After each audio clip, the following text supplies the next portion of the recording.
எனக்கு இப்போது 20 வயது குறைந்திருக்கிறது. ஏனென்று சொன்னால்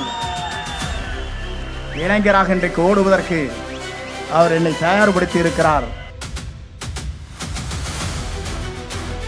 கட்டிங் எம்டி செந்தில் பாலாஜிக்கு 10 ரூபாய் அனுப்பணும்.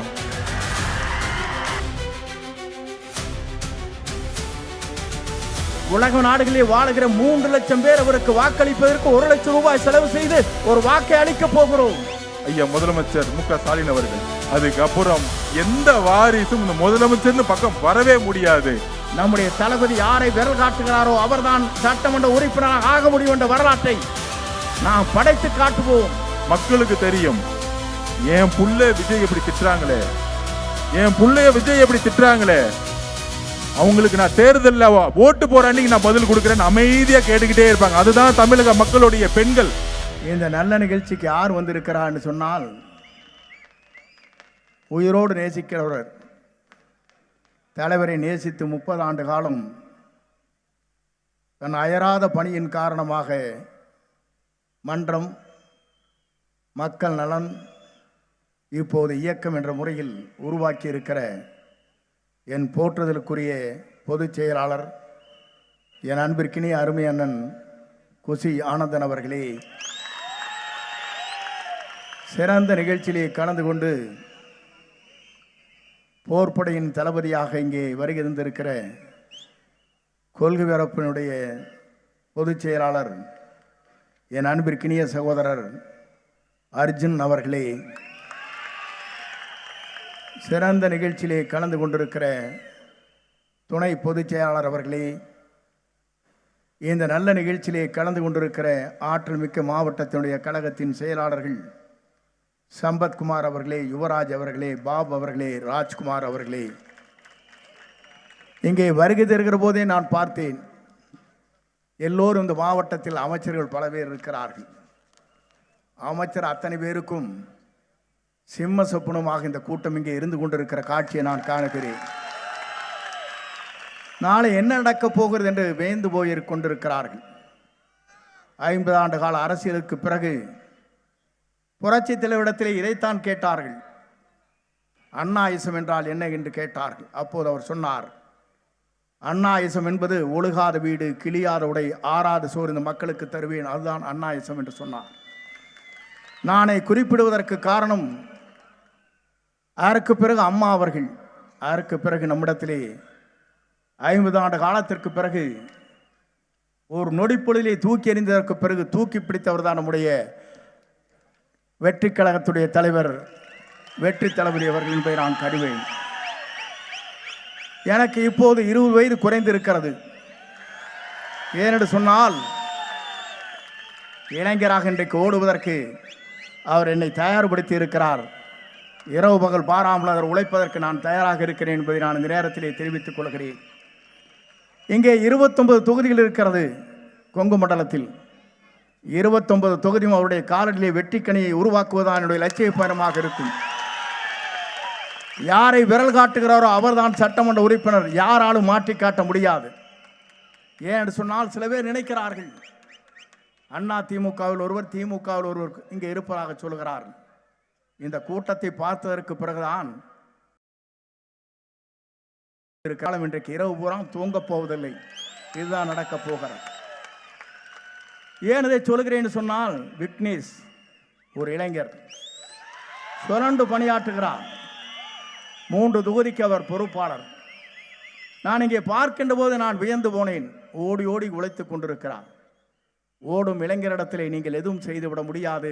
நாளை வெற்றி என்ற வரலாற்றை அவர்கள் படைக்கப் போகிறார். நீங்கள் மறந்துவிடக்கூடாது. இதை நான் எதற்காக சொல்கிறேன்னு சொன்னால், ஒரு இளைஞரால் தான் முடியும். ஒரு நாட்டை மாற்றுவதற்கு ஒரு நல்ல தலைமை தேவை.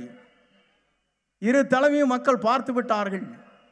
புரட்சி தலைவர் அம்மாவுக்கு பிறகு இன்று நடைபெறுகிற ஆட்சியை பார்க்கின்ற போது அலங்கோல ஆட்சி இன்றைக்கு நடைபெற்றுக் கொண்டிருக்கிறது. கொள்ளைகள் நடைபெற்றுக் கொண்டிருக்கிறது. சட்ட ஒழுங்கு சரியாக இல்லை. பெண்களுக்கு பாதுகாப்பில்லை. அதே போலதான் குப்பைகள் இங்கே குவிந்து கொண்டிருக்கிறது. அதை சரி செய்வதற்கு அவர்களால் முடியவில்லை. மரப்பாலத்திலே கட்டி முடிக்கப்படுகிற பாலங்கள், இங்கே ரயில்வே பாலங்கள் கட்டி முடிக்கப்படவில்லை. இங்கே இருக்கிற செக் போஸ்ட் அதில் ஆட்கள் இல்லை.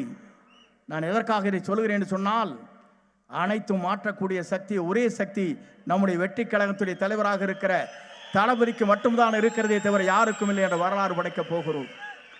நான் இது எதற்காக சொல்கிறேன் என்று சொன்னால், வேடிக்கையாக சொல்லவில்லை. புரட்சி தலைவரோடு பயணத்தை செய்கிற போது இதைத்தான் சொன்னார்கள்.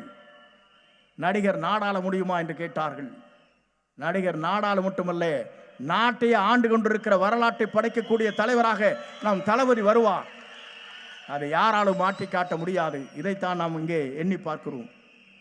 இங்கே வருகிற போது நான் பார்த்தேன் மக்கள் வெள்ளத்தை. ₹1 கூட கொடுக்காமல் இவ்வளவு பேர் நீங்கள் கூடியிருக்கிறீர்கள் சொன்னால், உங்களை வெல்வதற்கு எந்த சக்தியாலும் முடியாது.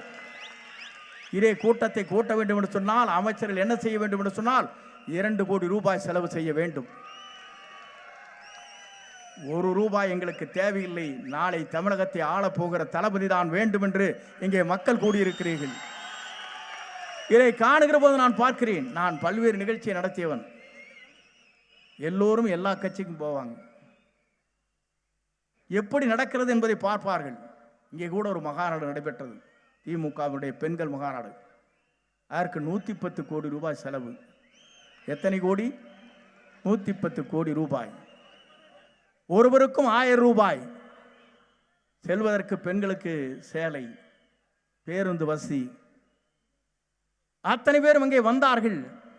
இங்கே எழுச்சி எப்படி இருக்கிறது என்பதை நாம் காணுகிறோம். அங்கே எழுச்சியே இல்லை. 110 இருக்கிற கூட்டத்தை நாம் பார்த்தோமே தவிர எழுச்சி மிக்க கூட்டத்தை பார்க்கவில்லை. நான் எதற்காக இதை சொல்லுகிறேன் என்று சொன்னால், உங்களை மிஞ்சுவதற்கு எந்த சக்தியாலும் தமிழகத்தில் இனி முடியாது என்ற வரலாற்றை படைக்கிற கூட்டம் தான் இங்கே இருக்கிறது. இந்த கூட்டத்தை பொறுத்தவரை நான் சொல்லுகிறேன், நாளை தமிழகம் மாறப்போகிறது. அதை யாராலும் தடுத்து நிறுத்த முடியாது. எந்த சக்தியாலும் தமிழகத்தில் நிறுத்த முடியாது. எல்லோரும் கனவு காணுகிறார்கள். ஆட்சி மாற்றங்கள் வேண்டும் என்று மக்கள் விரும்புகிறார்கள். நேற்றைய முன்தினம் எனக்கு துபாயிலிருந்து வீடியோ கான்ஃபரன்ஸ் மூலமாக என்னை பேச சொன்னார்கள். அப்போது இடத்திலே பேசினேன். 500க்கும் மேற்பட்ட தமிழகத்தை சார்ந்த மக்கள் அங்கே ஒரு கான்ஃபரன்ஸில் இருந்தார்கள். அவர் சொன்னார்கள், நாங்கள் மட்டுமல்ல, உலக நாடுகளிலே வாழுகிற 3 லட்சம் பேர் அவருக்கு வாக்களிப்பதற்கு ₹1,00,000 செலவு செய்து ஒரு வாக்கை அளிக்கப் போகிறோம் சொன்னவர்கள் அவர்கள். நான் எதற்காக சொல்லி என்று சொன்னால், ₹1,00,000 செலவு செய்து ஒருவருக்கு வாக்களிக்கிறோம் என்று சொன்னால், உலகத்திலே இருக்கிற அத்தனை அறிஞர்களும் விஞ்ஞானிகளும் மருத்துவர்களும் சிந்திக்கிறார் என்று சொன்னால், தமிழகத்தை ஆளுவதற்கு நம்முடைய தளபதியை தவிர யாரும் இல்லை என்ற வரலாற்றை உலக நாடுகள் இன்றைக்கு பேசிக் கொண்டிருக்கிறது. தமிழ்நாட்டிலே மட்டுமல்ல. அவர் வருவார். வந்ததற்கு பிறகு தமிழகத்தை ஆள்வார். ஆண்டதற்கு பிறகு தமிழ் மண்ணிலே மட்டுமல்ல, உலக அளவில் உடைய சிறப்பை தமிழ் மண்ணிலே மட்டுமல்ல உலக அளவில் சிறக்கப் போகிறது என்ற வரலாற்றை படைப்பார். அந்த வரலாற்றுக்காகத்தான் நீங்கள் இவ்வளவு பேர் இங்கே வந்திருக்கிறீர்கள். உங்களை பார்க்கின்ற போது நான் வியந்து போனேன். ஏன் என்று சொன்னால், விக்னேஷ் ஒரு இளைஞர். அந்த இளைஞருக்கு இவ்வளவு திறமை இருக்கிறது, ஆற்றலும் இருக்கிறது, சிந்தனையும் இருக்கிறது, தொலைபேசி இங்கே இருக்கிற தொலைநோக்கு பார்வையும் இருக்கிறது. அதே போலதான் இங்கே சம்பத், பாபு, இங்கே இருக்கின்ற நண்பர்கள், ராஜ்குமார் போன்றவர்கள் நான் பார்க்கிறேன். எல்லோரும் இளைஞர்கள், ஓடி ஓடி உழைக்கக்கூடியவர்கள். கொங்கு மண்டலத்தை பொறுத்தவரை 10 தொகுதியை வென்றோம் என்ற ஒரு காலம். ஆனால் 10 தொகுதி இன்றைக்கு நம்முடைய தளபதி யாரை விரல் காட்டுகிறாரோ அவர்தான் சட்டமன்ற உறுப்பினராக ஆக முடியும் என்ற வரலாற்றை நாம் படைத்து காட்டுவோம். அந்த காலத்தை நோக்கி நம்முடைய பயணத்தை மேற்கொள்வோம். ஏனென்று சொன்னால், இன்னும் நேரம் பேச வேண்டும். எங்கள் பகுதியில் 10,000 பேர் இங்கே கூடியிருக்கிறார்கள். அந்த கூட்டத்திலே கலந்து கொள்ள வேண்டி இருக்கிறது. உங்கள் அத்தனை பேருக்கும் மீண்டும் ஒரு முறை கோடான கோடி நன்றி மலர்களை தெரிவித்து, நீங்கள் எல்லோரும் வெற்றி வாகை சூடுங்கள்.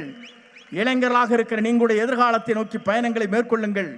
உங்கள் பயணங்கள் தான் ஏழையின் கண்ணீர் துடைக்கப்படும். பேரறிஞர் அண்ணா அவர் சொன்னாரே, ஏழையின் கண்ணீர் கூர்வாளுக்கு சமம் என்று சொன்னாரே, அந்த கூர்வாளுக்கு சமமாக இருக்கிற ஏழையுடைய கண்ணீரை துடைக்கிற ஒரே தலைவராக நாளை 234 தொகுதிகளும் நம்முடைய தளபதி யாரை விரல் காட்டுகிறாரோ அவர்தான் சட்டமன்ற உறுப்பினர் என்ற வரலாற்றை நாம் படைப்போம் என்று சொல்லி உங்களை வாழ்த்தி விடைபெறுகிறேன். நன்றி, வணக்கம். தெய்வத்தால் ஆகாதே நின்னும் முயற்சிதன் மெய்வருத்த கூலி தரும். அருமை சகோதரர் கோவை தெற்கு மாவட்ட செயலாளர் விக்னேஷ் அவர்களே, கோவை மாவட்ட செயலாளர்கள் சம்பத் அவர்களே, யுவராஜ் அவர்களே, ராஜ்குமார் அவர்களே, பாபு அவர்களே, துணை பொதுச் செயலாளர்கள் ஸ்ரீதரன் அவர்களே, ராஜ்மோகன் அவர்களே, இங்கு பேசிவிட்டு கோபிச்செட்டிப்பாளையத்தில் மீட்டிங் அட்டன் பண்ணிட்டு இருக்கிற அண்ணன் செங்கோட்டையன் அவர்களே, கழக பொதுச் செயலாளர் அண்ணன் திரு 2026 முதல்வர் எங்கள் தலைவர் அவர்களுக்கும் இங்க இருக்கக்கூடிய சகோதர சகோதரிகளுக்கும் என்னுடைய வணக்கத்தை தெரிவித்து, எல்லாரும் எப்படி இருக்கீங்க? உற்சாகமா இருக்கோமா? எலெக்ஷனுக்கு ரெடி ஆயிட்டோமா? ஆரம்பிச்சாங்க அண்ணாக்கு அப்புறம் கலைஞர், ஸ்டாலின், உதயநிதினு வரிசையா குடும்பமா ஆரம்பிச்சு, ஆனா இன்னைக்கு ஃபைனலா இந்த 26ஓட திமுக ஒருத்தர் வரணும்ல, எம்ஜிஆருக்கு அப்புறம் எங்க தலைவர் வந்துட்டாரு. இத்தனை நாள் யாரும் இல்லாம இருந்தீங்க, தலைவர் வந்துட்டாரு. எனக்கு புரியுது அண்ணா, கொஞ்சம் விருதுநகர்ல இருந்து ஆரம்பிங்கண்ணா அப்படின்னு. ஃபர்ஸ்ட் கோயம்புத்தூர்ல இருந்து ஆரம்பிப்போம். கோயம்புத்தூர் 2021 வெற்றி ஒட்டுமொத்தமா அதிமுகவுக்கும் பிஜேபிக்கும் கிடைச்சிச்சு.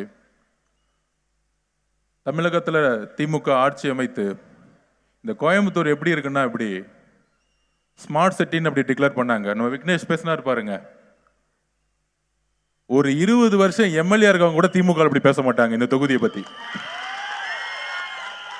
ஆனா நம்மள பார்த்து சொல்றாங்க, டிவி கீழே இருக்க மாவட்ட செயலர்களுக்கு தொகுதியை பத்தி பேச தெரியுமா, கொள்கையை பத்தி பேச தெரியுமான்னு. இதே இங்க இருக்கக்கூடிய திமுகவுடைய மாவட்ட செயலருக்கு கிணத்துக்கோட பத்தி பேசி பாருங்க, பேசுவாரு. அந்த ரோடு கான்ட்ராக்ட்ல 3%, அந்த டாஸ்மாக் கடை 4 கடை எந்து, அந்த பார் 5 எந்து, கட்டிங் எம்சி செந்தில் பாலாஜிக்கு 10 ரூபாய் அனுப்பணும். 10 ரூபாய் அனுப்பலன்னா மாவட்ட செயலர் போஸ்டையும் புடிங்கிடுவாங்க. அந்த 10 ரூபாய் நேரம் மாப்பிள்ளைக்கும் மருமகனுக்கும் போடும். இதுதான் திமுகவுடைய அரசியல் இன்னைக்கு. அவ்வளவுதான் தெரியும், கட்டிங்க செட்டிங்க, திருப்பியும் எலெக்ஷனை ஓட்டு வாங்குறது. இவ்வளவுதான் திமுகவோட அரசியல். எப்பேற்பட்ட கட்சியை அண்ணா உருவாக்கிய கட்சி, தன்னுடைய ரத்தத்தை சிந்தி எத்தனை தலைவர்களை இதை உருவாக்குனாங்க திமுகவை. ஒன்றிய அரசுக்கு எதிராக இருமொழி கொள்கையின் வரும் பொழுது அண்ணா எந்திரிச்சு நின்னாரு. தமிழகம் முழுவதும் இளைஞர்கள் ஒன்று நின்னாங்க. இந்திய எதிர்ப்பு போராட்டத்தை உருவாக்குனாரு. 67 ஆட்சி உருவாக்குனாரு. இந்த தீய சக்திக்கு எதிராக எம்ஜிஆர் உருவாக்குனாரு 77. எத்தனை போராட்டம் திமுக, எவ்வளவு அழகான ஒரு கட்சி. கலைஞர் கருணாநிதி அவர்களுக்கு அப்புறம் இன்னைக்கு எப்படி ஆயிருச்சு. 21 எல்லாரும் நினைச்சோம், ஐயோ அப்ப இருந்த அதிமுக ஆட்சி ஊழலா இருக்கே, அம்மையார் அம்மா ஜெயலலிதா அம்மாக்கு அப்புறம் சரியான நிர்வாகம் இல்லையே, ஊழல் ஆட்சியா இருக்கே, அடிமைகளின் கூறாடமா மாறிடுச்சு அப்படின்லாம் இருந்த சமயத்துல 21 திமுக வந்தா நல்லா இருக்குமே அப்படின்னு தமிழகம் முழுவதும் நினைச்சாங்க. ஆனா தமிழகத்திலேயே ஒரு கொங்கு மண்டலம் இருக்கு பாருங்க, அவங்களுக்கு உண்மை அப்பதான் புரிஞ்சிருக்கு. 21 புரிஞ்சுக்கிச்சு, இந்த திமுகவை நம்பவே கூடாது, திமுக ஓட்டு போடவே கூடாதுன்னு 21 முடிவு எடுத்துட்டாங்க. அந்த அளவுக்கு கொங்கு மண்டலம் அரசியலை ரொம்ப உள்வாங்கி இன்னைக்கு அந்த கொங்கு மண்டல திமுக ஆட்சியில் என்ன நடந்துட்டு இருக்கு. ஸ்மார்ட் சிட்டி அனௌன்ஸ் பண்ணாங்க, ஆனா வெறும் பேப்பர்ல இருக்கு. கோயம்புத்தூர் ஃபுல்லா சிறு குறு விவசாயிகள், விசைத்தறி தொழிலாளர்கள், அதுக்கப்புறம் எத்தனை இண்டஸ்ட்ரீஸ் இன்னைக்கு மூடிக்கிட்டு இருக்கு. ஏன் மூடிட்டு இருக்கு? ஜிஎஸ்டினால எல்லாம் மூடுதுன்னா இன்னைக்கு முக்கியமான பிரச்சனை, கிட்டத்தட்ட 34% கரண்ட் விலை ஏற்றிருக்காங்க. எலக்ட்ரிசிட்டி விலை ஏத்தின ஆட்சி எந்த ஆட்சி? இந்த ஆட்சி. ஆனா இதெல்லாம் மறைச்சிட்டு நம்ம கிட்ட ஒண்ணு சொல்லுவாங்க, நீங்கெல்லாம் எனக்கு ஓட்டு போடணும், சிறுபான்மை தோழர்களே எங்களுக்கு நீங்க ஓட்டு போடணும், கிறிஸ்துவ தோழர்களே நீங்க எங்களுக்கு ஓட்டு போடணும், எல்லா சமூகத்தில் இருக்க ஏழை மக்களே, தலித் சகோதரர்களே எங்களுக்கு ஓட்டு போடணும் திமுகவுக்கு அப்படின்னு ஒரு 3 தேர்தலில் வந்து எலெக்ஷன்ல நின்று கேட்டு கேட்டு கேட்டு கேட்டு ஓட்டு போட்டாங்க. ஓட்டு போட சொன்னாங்க. ஒரு பெரிய கூட்டணியை உருவாக்கி மக்கள் அதை நம்பி பிஜேபியை தமிழகத்தில் வரக்கூடாதுன்னு சொல்லி ஒரே விஷயம்தான் இவங்களோட அஜெண்டா. அதை சொல்லி சொல்லி சொல்லி சொல்லி 3 தேர்தலில் வெற்றி பெற்றுட்டாங்க. அது 21 முதற்கொண்டு. ஆனால் வந்த பிறகு என்ன நடந்துச்சு நீங்களே சொல்லுங்க. 21 வந்த பிறகு என்ன நிர்வாகம் கொடுத்துட்டு இருக்காங்க? என்ன நிர்வாகம்? இந்த கோயம்புத்தூர் மாவட்டத்தில் என்ன மாற்றம் வந்திருக்கு? கரூர்ல இருந்து செந்தில் பாலாஜி இங்க அப்பாயின்மெண்ட் பண்ணி லோக்கல் பாடி எலெக்ஷன்ல பூத்துக்கு 5000 ரூபாய் கொடுத்து ஜெயிச்சது தான். இதெல்லாம் இனிமேட் நடக்காது. அதெல்லாம் அதிமுக இபிஎஸ் ஐயா மாதிரி ஒரு தலைமை இருக்க வரைக்கும் நடந்துகிட்டே இருந்துச்சு, ஜெயிச்சுட்டே இருந்தீங்க. ஆனால் எப்பொழுது எங்கள் தலைவர் கட்சியை ஆரம்பிச்சாரோ, எப்பொழுது அண்ணன் விஜய் அவர்கள் ஒவ்வொரு மாவட்டமாக சுற்றுப்பயணத்தை மேற்கொண்டாரோ அங்கேயே எழுச்சி உருவாயிருச்சு. எல்லாரும் சொல்றாங்க. கடந்த கூட்டத்தில் என்ன சொன்னாரு? 234 தொகுதியிலும் தமிழக வெற்றி கழகம் தனியா சென்று வெல்லும் அப்படின்னு அண்ணன் டிக்ளேர் பண்ணாரு. உடனே அது எப்படி அவங்க ஜெயிப்பாங்க? பெரிய கூட்டணி எல்லாம் உருவாக்கி வச்சிருக்காங்க. இதெல்லாம் எப்படி கஷ்டம் இல்லையா? நம்ம விக்னேஷ் அவர் சொன்னார்களே, கட்சி ஆரம்பிக்கும் போது எவ்வளவு பர்சன்டேஜ் சொன்னாங்க? டிவியில் உட்காந்துக்கிட்டு 6%. நீங்களே சொல்லுங்க. ஃபர்ஸ்ட் மாநாடு முடியும் போது 15% வந்தாங்க. சரி, அது முடிஞ்சு மதுரை வரும்பொழுது 20 பக்கம் வந்தாங்க. ஒரு 6 ஊர் வந்தோம்ல. அப்படி திருச்சியில் ஆரம்பிச்சு கடைசியில் அப்படி நாமக்கல் வந்து நாகப்பட்டினத்தில் நம்ம முடிக்கும் பொழுது ஒரு பெரிய பிரச்சனையை உருவாக்குனாங்க திமுக. அது எல்லாம் உங்களுக்கு தெரியும். இங்கிருந்து 3 மணி நேரம் தான். அந்த பிரச்சனையை ஏன் உருவாக்குனாங்கன்னு தெரியுமா உங்களுக்கு? அந்த பிரச்சனையை உருவாக்குறதுக்கான ரீசன் என்ன தெரியுங்களா? ஒவ்வொரு வாரமும் திங்கட்கிழமை திமுக வந்து சர்வே எடுத்துக்கிட்டே இருப்பாங்க. தமிழகத்தில் இருக்க எல்லா பூத்துலையும் 6 டிஸ்ட்ரிக்ட், முக்கியமா சொல்றேன் திருவாரூர் மாவட்டத்தில் அந்த சுற்றுப்பயணம் இருக்கு பாருங்க, கலைஞர் பிறந்த ஊர். அந்த சுற்றுப்பயணம் இப்ப கூட நீங்க யூடியூப்ல பார்க்கலாம். 3 கிலோமீட்டர் 3 மணி நேரம் ஆச்சு. எந்த தலைவருக்கும் இந்த 50 வருஷத்தில் நடந்ததே கிடையாது. அந்த அளவுக்கு மக்களுடைய ஆதரவு. அப்ப இந்த ஆதரவை எப்படி உடைக்கணும்? அவர் எந்த ஊருக்கும் போக கூடாது. இப்ப எல்லாம் சொல்றாங்களே, நேத்து கூட மாசத்துக்கு ஒரு தட்டி தான் வருவாரு, 10 நாளுக்கு ஒரு தட்டி தான் வருவாரு. இப்படி உருவாக்கப்பட்டது எதனால்? வார வாரம் ஒவ்வொரு ஊருக்கா வந்தாரா இல்லையா? ஒவ்வொரு ஊருடைய பிரச்சனை பேசினாரா இல்லையா? மக்களுடைய பிரச்சனை எந்த அளவுக்கு சுட்டி காமிச்சுட்டே இருந்தாரு. அந்த எழுச்சி ஒவ்வொரு மாவட்டத்தில் எப்படி உருவாச்சு? அதை எப்படி முடக்குனாங்கன்னா, இதுதான் சூழ்ச்சி, திமுகவுடைய சூழ்ச்சி. கரூர்ல ஏற்பட்ட சூழ்ச்சிக்கு அப்புறம் அந்த சூழ்ச்சிக்கு காரணம் 41 பேரை அடக்கம் பண்ணும் பொழுது அவங்களுடைய சூழ்ச்சி என்ன தெரியுமா? தமிழக வெற்றி கழகத்தையும் சேர்த்து அடக்கம் பண்ணணும். இதுதான் அதோடைய சூழ்ச்சி. ஆனா நடந்தது, முதல்ல சப்போர்ட் பண்ணது யார் தெரியுமா? தமிழக மக்கள், தமிழக பெண்கள் முதல்ல வந்து நின்னாங்க நமக்காக. அந்த புள்ள பாவம் அவர் என்னப்பா பண்ணாரு? ஒவ்வொரு ஊரா போறாரு, இடம் கேட்கிறாரு போலீஸுக்கிட்ட. அந்த இடம் கொடுக்கறதுக்கு இவ்வளவு நாள் ஆக்குறீங்க. அந்த பர்மிஷன் கொடுத்த உடனே காவல்துறை பொதுமக்கள் பாதுகாப்பு வரதே கிடையாது. அவர் பாட்டிக்கு வர்றாரு, பஸ்ல நிக்கிறாரு, மக்களை பார்க்கிறாரு, பேசுறாரு. இவ்வளவுதான் அண்ணன் வந்து மக்கள் சந்திப்புல வந்து நாகப்பட்டினத்திலே பதிவு பண்ணார். ஆனா கரூருக்கு அப்புறம் எஸ்ஓபியை போட்டாங்க. அந்த எஸ்ஓபியை படிச்சீங்க என்ன தெரியுமா இருக்கு? 1 மாசம் ஆகுமா பர்மிஷனுக்கு. நேற்று கூட பர்மிஷன் வாங்குறோம், 4500 பேர் நீங்க எழுதி கொடுங்க, அப்பதான் பர்மிஷன் கொடுக்கப்படும்.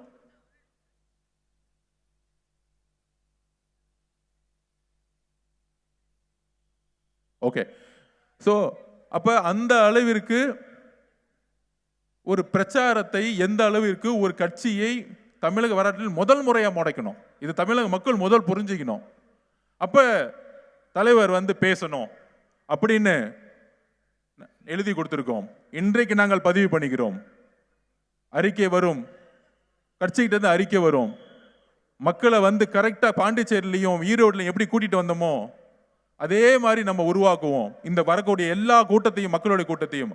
ஆனால் காவல்துறையும் முதலமைச்சர் தான் பொறுப்பு இந்த ஒவ்வொரு கூட்டத்துக்கான பாதுகாப்பு. கரூரை போற இன்னொரு சூழ்ச்சியை நீங்க உருவாக்கிற கூடாது, அது மக்களுக்கு தெரியும். அப்ப அடுத்த சந்திப்பு நம்ம ரெடி ஆயிட்டோம். அப்ப இன்னைக்கு தமிழக வெற்றி கழகம் ஜெயிக்குமா? இவ்வளவு பெரிய கூட்டணியை வந்து எப்படி இவங்க ஃபேஸ் பண்ண போறாங்க? இந்த கூட்டணி எப்படி தெரியுமா இருக்கு? 21க்கு அப்புறம் இவங்க கூட்டணி 12 கட்சி இருக்கும், ஆனா பொருந்தாத கூட்டணி. முன்னாடி பொருந்ததுச்சா கூட்டணி? அதுக்கு ஒரு எக்ஸாம்பிள சொல்லிடுறேன். காங்கிரஸ் எப்ப பார்த்தாலும் நம்ம கிட்ட பேசிக்கிட்டே இருப்பாங்க, காங்கிரஸ் எப்படி, திமுக அப்படின்னு. ஏன் இந்த கூட்டணி ஜெயிக்காதுன்னு நான் சொல்லவா? இந்த கூட்டணி தொடர்ந்தாலும் ஏன் ஜெயிக்காது தெரியுமா? தொண்டர்கள் இந்த கூட்டணியிலிருந்து வெளியே வந்துட்டாங்க. ஒரு 10 தலைவர்கள் மட்டும் சுத்திக்கிட்டே இருக்காங்க ஸ்டாலின், அவ்வளவுதான் வித்தியாசம். அதுல காங்கிரஸ் எடுத்துக்கோங்க, நவம்பர் மாசமே சொல்லிட்டாங்க பேச்சுவார்த்தை பண்ணணும்னு. டிசம்பர் மாசம் 15க்குள்ள பேச்சுவார்த்தை முடிக்கணும்னு சொல்லிட்டாங்க. ஜனவரி 15 ஆயிடுச்சு, பிப்ரவரி 15 வரப்போகுது. ஆனா திமுக வந்து பேச்சுவார்த்தை குழு போடவே போடாது. ஏன் தெரியுமா? எப்ப தெரியுமா போடுவாங்க? நீங்க சொல்லுங்க. எலெக்ஷன் கமிஷன் வந்து டிக்ளேர் பண்ண அடுத்த மாசம் மார்ச் 5ஆம் தேதி 6ஆம் தேதி எலெக்ஷன் கமிஷனோட நோட்டிபிகேஷன் டிக்ளேர் பண்ணுவாங்க. அதுக்கு ஒரு 3 நாளுக்கு முன்னாடி ஒரு குழுவை போட்டு நீ வெளியே போனன்னு நினைச்சுக்கோ, உன்னை துரோகின்னு சொல்லிடணும். உனக்கு 25 சீட்டு தான், நீ எங்களுக்கு அடிமை தான் வாழ்க்கை முழுசும். அப்ப தொண்டர்கள் எங்க இருப்பாங்க? இந்த 4.5 வருஷம் காங்கிரஸ் தோழர்களுக்கு என்ன கிடைச்சிச்சு? காங்கிரஸ் உடைய மாவட்ட செயலர்களுக்கு என்ன மரியாதை கொடுத்தாங்க? அப்போ ஒண்ணுமே இல்லை. இது மாதிரி எல்லா கட்சியிலையும் கம்யூனிஸ்ட் தோழர்கள் இருக்காங்களே, சாம்சங் தொழிலாளர் போட்டல அரெஸ்ட், ஐயா சவுந்தரராஜனா அரெஸ்ட், அம்மா வாசுதி அம்மாவை டாஸ்மார்க் உடைய போராட்டத்தில் கைது செஞ்சு எஃப்ஐஆர் போட்டாங்க. இந்த 4.5 வருஷம் வந்து எந்த கவர்மெண்ட் இங்க இருந்துச்சு? கம்யூனிஸ்ட் தோழர்களை அரெஸ்ட் பண்ணது யாரு? விசிகே தோழர்களை அரெஸ்ட் பண்ணது யாரு? வேங்கவேல் பிரச்சனையில, கொடி பிரச்சனை அரெஸ்ட் பண்ணது யாரு? யாருக்கு அதிகாரம் கொடுக்காம இருக்கிறாங்க? இஸ்லாமிய தோழர்களுக்கு நாங்கள் பாதுகாப்பு கொடுப்போம். இந்த கேள்விக்கு மட்டும் திமுக பதில் சொல்லுங்க. 2024 22 எம்பி திமுக எம்பில ஒரு இஸ்லாமிய தோழர் கூட ஏன் எலெக்ஷன்ல நிப்பாட்டல? இதை கேட்க சொல்லுங்க. ஏன் நிப்பாட்டல? மக்கள் முன்பு திமுக இருக்கக்கூடிய ஒரு எம்பியா வந்து ஒரு இஸ்லாமிய தோழரை நிப்பாட்டதே கிடையாது. எடுத்து பாருங்க லிஸ்ட், 22 எம்பி யார் இருக்காங்கன்னு. இதெல்லாம் பண்ண மாட்டாங்க. அவங்களுக்கு ஒரு ஏழையிலிருந்து ஒரு வேட்பாளர் வரக்கூடாது, ஒரு தலித் சகோதரர் இருந்து வேட்பாளர் அதிகாரம் வரக்கூடாது, ஒரு ஏழையா இருக்கவங்க வேட்பாளர்கள் வரக்கூடாது, ஏழை சமூகத்திலிருந்து வரக்கூடாது, ஒரு தலித் சகோதரர் அதிகாரத்தை வரக்கூடாது. அதிகாரத்துக்கு யார் வரணும்? இந்த குடும்பம் மட்டும்தான். கலைஞருக்கு அப்புறம் மு.க. ஸ்டாலின் அவர்கள் 40 வருஷம் உழைப்புன்னு சொல்லிட்டு நம்ம முதலமைச்சர் ஆக்குறதுக்கு எல்லாரும் உழைச்சோம். ஆனால் அதுக்கப்புறம் மகன், அதுக்கப்புறம் இன்னொரு மகன், ஆட்சி நிர்வாகம் சுத்தமா 0. இதுல நம்மளை பார்த்து சொல்றாங்க இவங்களுக்கு அரசியல் முதிர்ச்சிருக்கா, கொள்கை இருக்கா அப்படின்னு. இவ்வளவு பிரச்சனைக்கு நடுவில் மக்கள் ஒரு நேரத்தை தேர்ந்தெடுப்பாங்க, அதிமுகவை தேர்ந்தெடுப்பாங்க. நம்ம பசங்களுக்கிட்டையும் நம்ம தொண்டர்களுக்கிட்டையும் நம்மளுடைய நண்பர்களுக்கிட்டையும் சொல்லிக்கிறது என்னன்னா, நேற்று கூட தேனியில வந்து நம்ம லெப்ட் பாண்டி அண்ணன் டக்குன்னு எமோஷனல் ஆயிட்டார் ஒரு கட்சியை பார்த்து. அண்ணன் லெப்ட் பாண்டி அண்ணன், நம்ம மாவட்ட செயலர்கள் சொல்லிக்கிறேன், நம்ம ஃபைனல்ஸ்க்கு வந்துட்டோம். மொத்தமே 60 நாள் தான் இருக்கு. ஒரே போட்டி திமுக டிவிகே, டிவிகே திமுக. இதுதான் தலைவர் சொல்லிட்டார். யாரு என்ன அசிங்கமா வேணா பேசிட்டு போட்டோம். அண்ணாவையும் எம்ஜிஆரையும் ரொம்ப அசிங்கமா மேடையில பேசினாங்க. ஆனா யார் பக்கம் நின்னாங்க தெரியுமா? மக்கள் யாரு திட்டு வாங்கினாங்களோ அவங்க பக்கம் நின்னாங்க. அதுக்குதான் அண்ணா சொன்னாரு, நீங்கள் தாக்கிட்டே இருங்க, நாங்க தாங்கி தாங்கி வலுவை ஏற்படுத்திக்கிறோம். நீங்க வலுவை இழந்துருவீங்க ஒரு நாள். நீங்க என்ன பண்ண முடியும்? மேக்சிமம் எங்க தலைவர் அசிங்கமா பேசுவீங்க, அவருடைய வாழ்க்கையை அசிங்கமா பேசுவீங்க. ஆனா தமிழக பெண்கள் ஒட்டுமொத்தமா 100க்கு 100% முதல் முறையில வந்து பூத்துல வந்து ஓட்டு போடுவாங்க அண்ணனுக்காக. அன்னைக்கு தெரியும் உங்களுக்கு தமிழ்நாட்டுடைய வரலாறு மாறும் பொழுது. இன்னுமேட்டு இவங்கெல்லாம் பதில் கொடுக்க வேணாம். நான் லாஸ்ட் டைமே சொன்னேன், அதிமுகலாம் பதில் கொடுக்காதீங்க. தொண்டர்கள் எல்லாம் இங்க ஷிஃப்ட் ஆயிட்டாங்க. டிவிக்கு ஷிஃப்ட் ஆகி ரொம்ப நாள் ஆச்சு. அவருக்கு உடனே சொன்னவன கோவம் வந்துருச்சு. அண்ணன் வந்து லாஸ்ட் மீட்டிங்ல சொன்னாரு, பாஜக தலைமையிலான கூட்டணி அப்படின்னு வந்து நம்ம தலைவர் சொன்ன உடனே டக்குன்னு கோவம் வந்துருச்சு. அடுத்த நாள் ஐயா இபிஎஸ் அவர்கள் பேட்டி கொடுக்கிறாரு. யார் சொன்னது? அவர் என்ன, யார் அவர் நடிகர். ஒரு நடிகருக்கு பின்னாடி வந்து ஒரு ஃபேன்ஸ் கிளப் தான் அவருக்கு இருக்கு. கரூருக்கு அப்புறம் வந்து அவர் தப்பு பண்ணிட்டாரு. இதே இபிஎஸ் ஐயா தான் 6 மாசத்துக்கு முன்னாடி என்ன சொன்னாரு, இந்த பிரச்சனை காலம் எல்லாம் திமுக. ஆனா இப்ப ஏன் சொல்றாரு மாத்தி, நம்ம வந்து அவங்களோட போலையாம். அவர் முதலமைச்சர் ஆகணுமா, நம்ம வந்து உக்காந்துக்கிட்டு அண்ணாந்து பார்த்துட்டு இருக்கணுமா? உங்கள் நிர்வாகம் சரியில்லை தானே 21 திமுக வந்துச்சு. நாங்கெல்லாம் அதுக்காக தானே சேர்ந்தோம். மக்கள் எல்லாரும் சேர்ந்து இந்த மாற்றத்தை கொண்டு வந்தாங்க. அப்ப எங்களுடைய குறிக்கோள் ஒரு முதலமைச்சரை ஆக்குறது மட்டும் கிடையாது, ஒரு அதிகாரத்தை நோக்கி மட்டும் கிடையாது. இங்க தலைவருடைய குறிக்கோள் ஒட்டுமொத்த தமிழக மக்களுடைய வாழ்க்கையை மாற்றத்துக்கு வரார். இது அதிகார பசி கிடையாது. அப்ப அவர் சொல்லும்போது சொல்றாரு, இபிஎஸ் ஐயா சொல்லும்போது சொல்றாரு, இல்ல தமிழ்நாட்டில் அதிமுக தான் இந்த கூட்டணியோட தலைமை அப்படின்னு யார் தெரியுமா சொன்னாங்க? ஐயா அமித்ஷா அவர்களே சொல்லிட்டாங்க. ஐயா இதுக்காக தான் உங்களை வந்து திமுக திட்டிட்டு இருக்கு. எப்படி இருந்த கட்சி? அம்மா ஜெயலலிதா இருக்கும்போது எப்படி இருக்கும் கட்சி? அதிமுக கூட்டணி இருக்க கட்சி எல்லாம் யார்கிட்ட போய் நிக்கிறாங்க சொல்லுங்க? எல்லா கூட்டணி கட்சியும் டெல்லியில போறாங்க, பாஜகவோட சேர்றாங்க. பாஜக இந்த கூட்டணியை உருவாக்கிக்கிட்டு இருக்கு. ஐயா இபிஎஸ் உருவாக்கலை, அதிமுக உருவாக்கலை இந்த கூட்டணியை. அப்படி இருக்கும் பொழுது எப்படி இபிஎஸ் ஐயா வந்து இந்த கூட்டணிக்கு தலைமைன்னு சொல்ல முடியும்? உங்களால ஒரு கூட்டணியை உருவாக்க முடியாத பொழுது எப்படி ஒரு கூட்டணிக்கு நீங்க தலைமைன்னு நீங்க சொல்ல முடியும்? நீங்க மட்டும்தான் சொல்லிக்கலாம், நான் தான் தலைமை, நான் தான் தலைமை, நான் தான் தலைமைன்னு. உங்க கூட்டணி இருக்கவங்களே உங்களை வந்து மதிக்கல.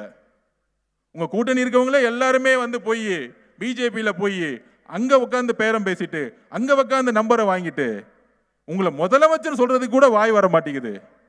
அப்படி இருக்கும் பொழுது எப்படி இந்த அதிமுக கூட்டணியை மக்கள் நம்புவார்கள்? தமிழக மக்களுக்கு ஒரு தலைமை தேவை.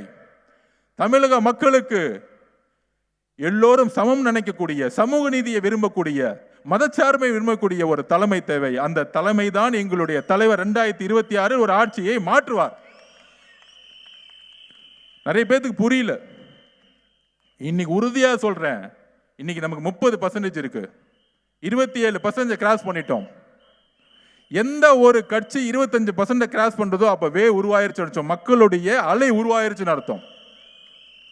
எம்ஜிஆர்னு சொல்லுவாங்க, அதுக்கு இன்னொரு சிறந்த உதாரணம் இருக்கு. 1983 84 என்டிஆர் அவர்கள் கட்சி ஆரம்பிக்கும் போது ஆந்திரால அப்ப ஆண்டுட்டு இருந்த பிரதம மந்திரி அவர்கள் எதிர்த்து நின்னாங்க. லோக்கல்ல இருக்க பழைய கட்சிகள் நின்னாங்க. ஆனா எதிர்த்து நின்று ஜெயிச்சார்.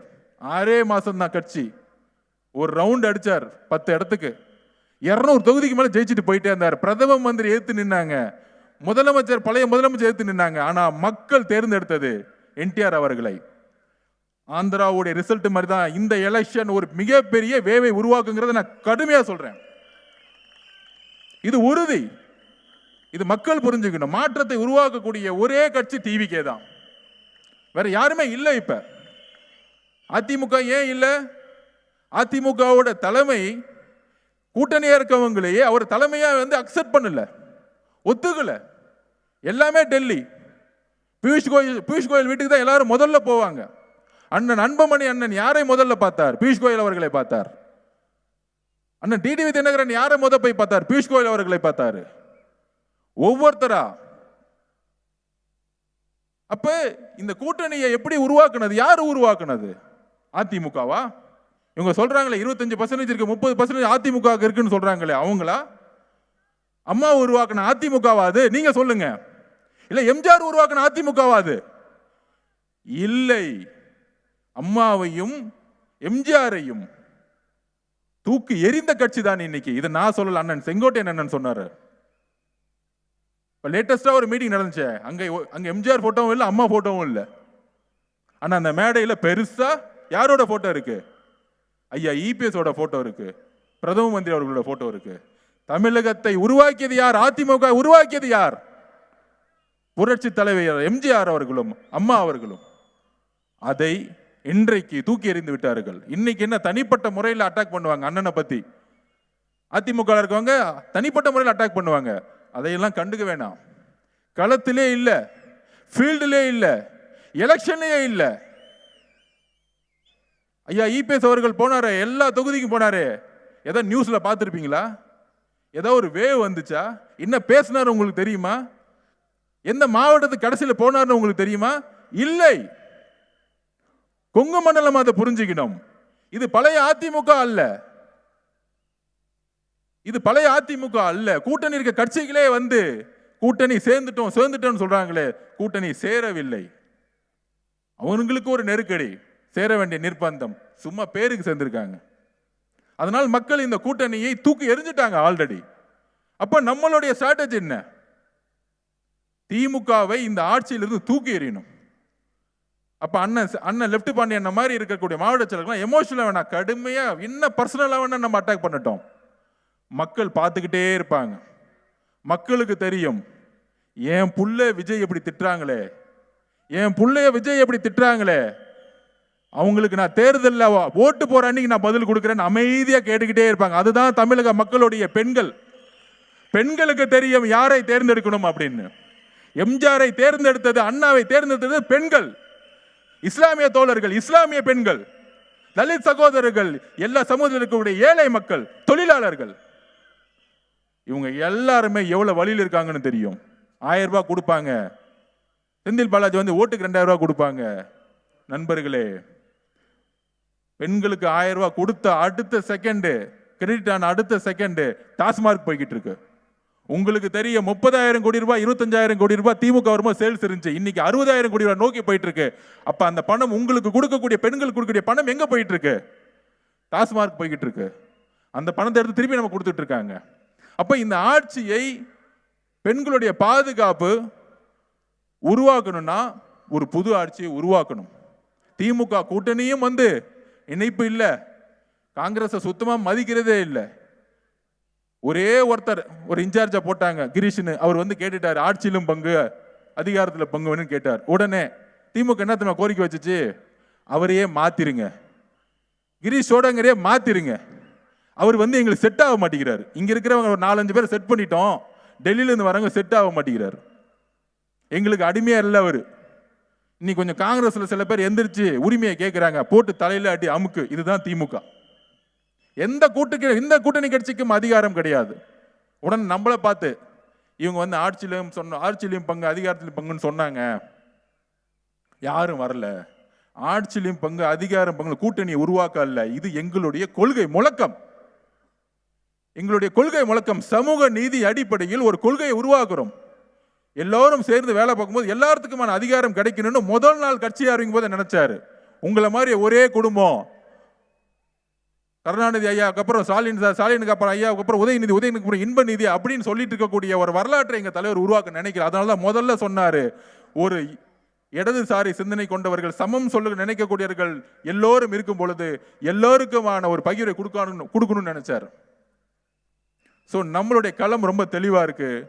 நம்ம இன்னுமேற்று ஒற்றுமையா இருந்து வேலை செஞ்சாலே போதும், நம்ம ஆட்சிக்கு வந்துட முடியும். இதுதான் நம்ம புரிஞ்சுக்கணும். இங்க இருக்கக்கூடிய மாவட்ட செயலாளர்கள் மட்டும் இல்ல, ஒன்றியம், கிளை, பூத்தில் இருக்கவங்க எல்லாரும் ஒற்றுமையா இருக்கணும்.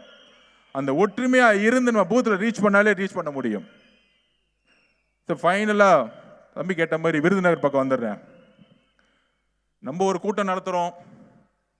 நம்ம தலைவர் வந்து பொதுவாகவே கூட்டத்தில் இளைஞர்களுடைய, நம்ம ராஜ்மோகன் சொன்ன மாதிரி தான், மேடையில் இளைஞர்களே கிடையாது, ஆனால் இளைஞரணி கூட்டம். அதுல வந்து உதயநிதி அவர்கள் பேசுறாரு, கொள்கை இல்லாத கூட்டம், ஒரு மாசத்துக்கு ஒத்தட்டி வெளியே வராரு. அதாவது நம்ம லாங்குவேஜ்ல சொல்லுவோம், ஒரு பெரிய பிளாக் பஸ்டர் மூவி பார்த்துருப்பீங்க. அதே மாதிரி விஜய் டிவியில் லொல்லு சபான்னு ஒன்று வந்து கிரியேட் பண்ணியிருப்பாங்க, பார்த்துருக்கீங்களா? அதே மாதிரி தான் தலைவரை பார்த்து இங்கே ஒரு லொல்லு சுபாவை இளைஞரணி கூட்டம் நடத்திக்கிட்டு இருக்காங்க. அது அப்படியே பார்த்து காப்பி அடிச்சு இமிட்டேட் பண்றேன்னு அவரு நடிகர்னு பேசுறாங்க. அவரு நடிப்பு தொழிலை விட்டு மக்களுக்காக ஓடி வந்துட்டார். இவங்க அவரை மாதிரி நடிச்சுக்கிட்டு இருக்காங்க. அதுதான் எனக்கு புரியல. ஆனா அவரை மாதிரி நடிக்க முடியுதான்னு பார்த்தா முடியல. அதனால மாண்புமிகு துணை முதல்வர் அவர்களே, இந்த லொல்லு சுபா வேலையெல்லாம் விட்டுட்டு உங்களுக்கான ஆட்சி அதிகாரம் இன்றையிலிருந்து சொல்றேன், மொத்தமே 75 நாள் தான். அதுல கடைசியா ஸ்டாலின் அவர்கள் இந்த 75 நாள் தான் முதலமைச்சர் சைன் போட முடியும். இந்த குடும்பத்தோட கடைசி வாரிசு, நம்ம வரலாற்றில் பார்த்துருக்கோம்ல, இந்த முகலாய பேரரசர்கள் கடைசி வாரிசுன்னு. அந்த மாதிரி கருணாநிதி அவர்கள், ஐயா கலைஞர் கருணாநிதிகளுக்கு அப்புறம் ஐயா முதலமைச்சர் ஸ்டாலின் அவர்களுக்கு அப்புறம் கடைசி வாரிசு இந்த குடும்பத்தோடைய ஐயா முதலமைச்சர் ஸ்டாலின் அவர்கள். அதுக்கப்புறம் எந்த வாரிசும் இந்த முதலமைச்சர்னு பக்கம் வரவே முடியாது. ஏன்னா திமுக பிரச்சனை. 2வது தாட்டி என்னைக்கு எலெக்ஷன்ல ஜெயிச்சதே கிடையாது திமுக. யாரோ ஒருத்தர் வந்தாங்க, அன்னைக்கு எம்ஜிஆர் வந்தாரு, இன்னைக்கு எங்க அண்ணன் தலைவர் விஜய் அண்ணன் வந்துட்டாரு. இந்த குடும்பத்தோட கடைசி வாரிசோடைய சைன் இன்னும் 75 நாள் போட்டுக்கோங்க, அவ்வளவுதான். இந்த குடும்பத்தோட வாரிசுங்கெல்லாம் முடிஞ்சிருச்சு. புதுசா ஒரு உதயம் ஆகுது.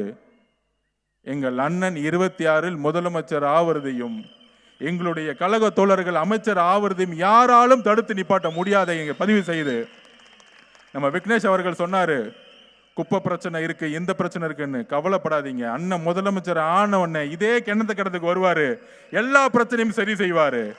ஒட்டுமொத்த கோயம்புத்தூர் மக்களுக்கான உண்மையான ஸ்மார்ட் சிட்டியை அவர் உருவாக்குவார் என்பதை தெரிவித்து, இந்த வாய்ப்பு கொடுத்த இந்த மாவட்டத்துக்கு நன்றி தெரிவித்து, அண்ணன் ஆனந்தவர்களுக்கும் நன்றி தெரிவித்து விடைபெறுகிறேன். தனக்கு